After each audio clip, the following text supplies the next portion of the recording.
Is the daughter of the Rao family, one of the 10 richest families in India. The head of the Rao family is old Mr. Raghav Rao, 66.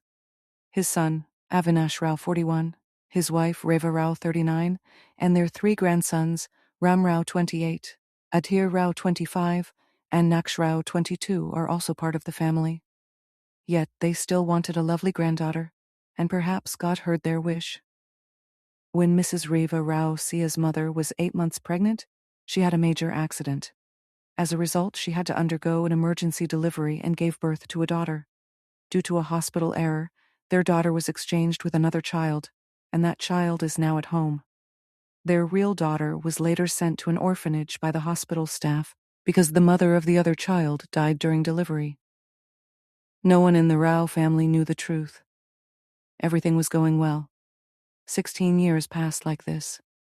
However, when the Rao family went out to celebrate the birthday of the child they brought home, Regini, she had an accident. She lost a lot of blood. When Regini was admitted to the hospital and the family members were ready to donate blood to her, it was later discovered that Regini's blood group did not match anyone in the Rao family. When old Mr. Rao found out, he investigated the matter. It was then that the truth came to light that Regini was not their real daughter, and they had brought someone else's child home years ago, thinking she was theirs.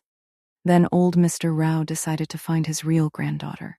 During this time, he managed to gather some information about his daughter. After 6 months of continuous investigation, he finally found out about his real granddaughter. He learned her name, how much older she was than Regini, that she was 16 years old, and that she was currently in an orphanage in Maharashtra. As soon as he found out about this, he decided to bring her back to his family without wasting any time and went to get her. He told Siya the whole truth and brought her back to his family. Meanwhile, when Regini learned all this, she kept thinking one thing, that the Rao family should never find their real daughter, and she should be kept as the real daughter of the Rao family. Therefore, she emotionally blackmailed everyone. Moreover, due to the years spent together, Mr. and Mrs. Rao, along with their 3 sons, were swayed by Regini's words. When Mr. Old Rao returned to Delhi with Siya, he took her home. During the journey, due to Mr. Old Rao's love and good behavior, a good connection developed between Siya and him. When they reached home, no one was present.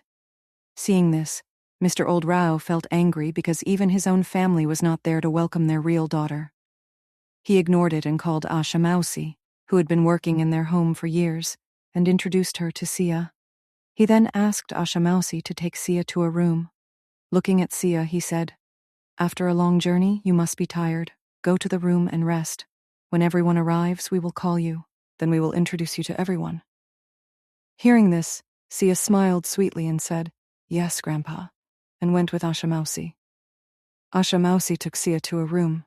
When she saw the room, she was astonished. The room was very big.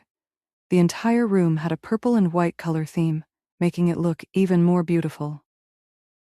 There was a large bed, a big window next to it, a small study table with some books, and on the opposite side, there was a very large dressing room.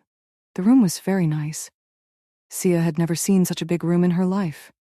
She couldn't believe that such a big room could be hers, but she didn't show it much. Asha Mausi also left her there to rest. Due to the journey, she was very tired. She must have traveled more than ever in her life. Otherwise, she had never properly seen the city she lived in. She lay down on the bed. Due to exhaustion, she soon fell asleep. Sia's eyes opened when someone knocked on the door. She quickly sat up and, stammering, said, "Come in." As she said this, Asha Mausi entered and said, "Dear, freshen up and come with us. The master has asked you to come to his study room." Hearing this, Siya quickly stood up and said, Yes. Just 5 minutes. We will be right there." Saying this, she hurriedly freshened up and walked towards the study room with Asha Mausi. After walking a little, she stood in front of a very large door. Asha Mausi stepped forward and knocked on the door twice. A voice from inside said, "Come in."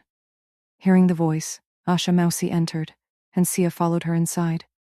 When she entered, she saw that on one side where the sofas were arranged, 3 handsome boys were sitting on a large sofa.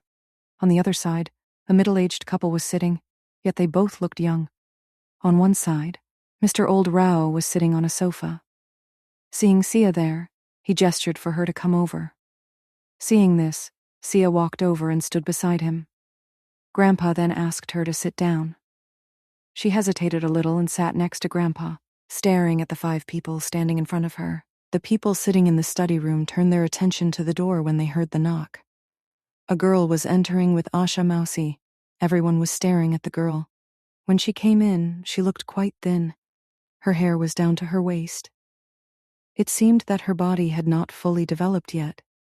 Still, she looked very beautiful. She had a unique look.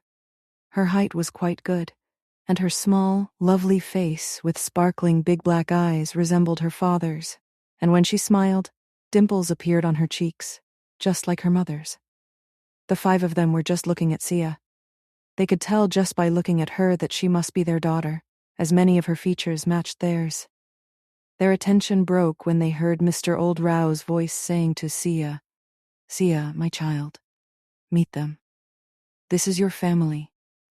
The ones sitting in front are your parents, Ashwin and Reva.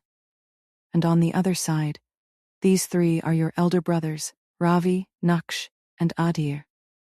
Then, looking at everyone sitting in front, he said, "This is your 3 brothers' little sister, and your daughter, and our granddaughter, Siya."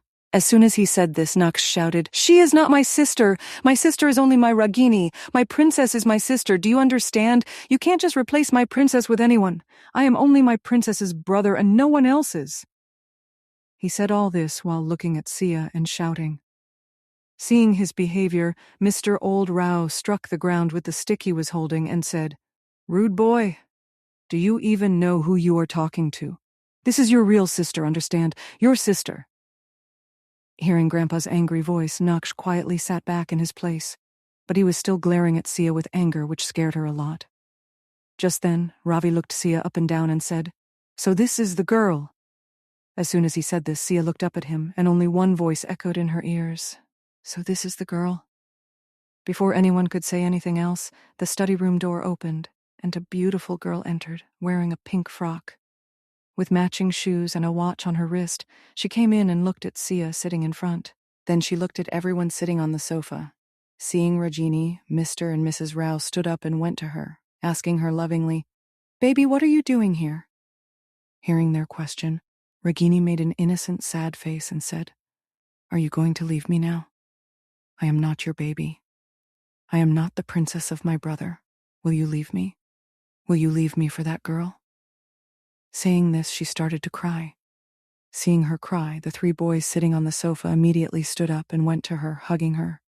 They calmed her down, saying, No one is going to send you anywhere, princess. You are our princess, but we are your brothers and no one else. We are only your brothers and no one else's. Now stop crying." Saying this, the 3 brothers and their parents got busy calming Ragini. Seeing everyone showing so much tension and concern, Ragini glanced at Sia's face, which looked very sad at that moment. Then Ragini continued her act, saying, "Promise me."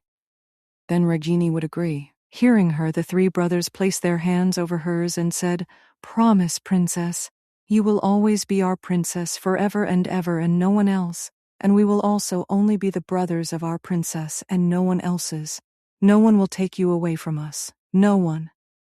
Saying this, they looked at Siya and Grandpa and left without saying anything. Seeing such a cold behavior from his family, Grandpa felt very bad for Siya. This child had found her family after so many years, but they didn't even bother to look at her, talk to her, or ask about her life so far. Ignoring her, they left. They ignored their own blood for someone else's child. Thinking about all this made him very angry. Then when his gaze fell on Siya, who was sitting quietly with her head down, he gently stroked her head and said, "Don't think too much about it, dear. You just met them, right? They will take some time to accept you, but they will definitely accept you."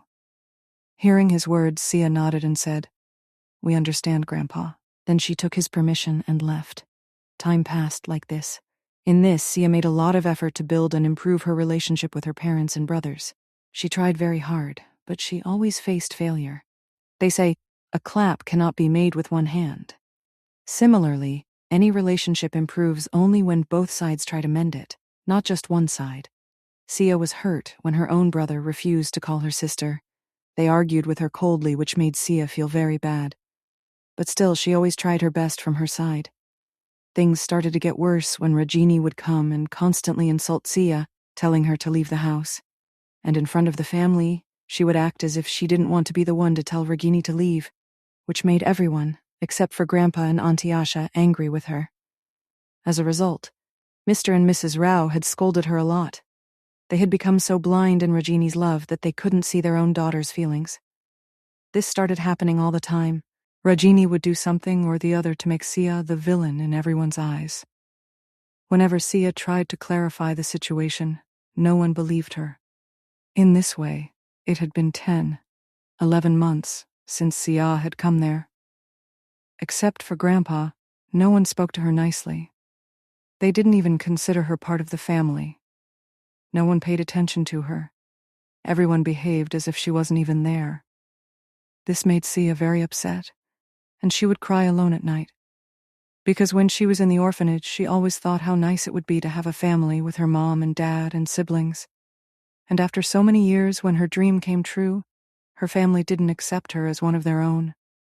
She always thought that maybe there was something wrong with her, or that she had made some mistake. That's why everyone treated her this way.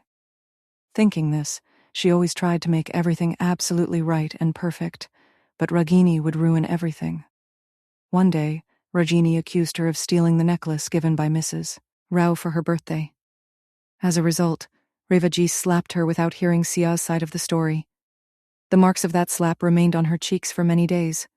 Grandpa, whenever he saw the family treating Siya this way, would always scold them, reprimand them, get angry, and always explain and love Siya.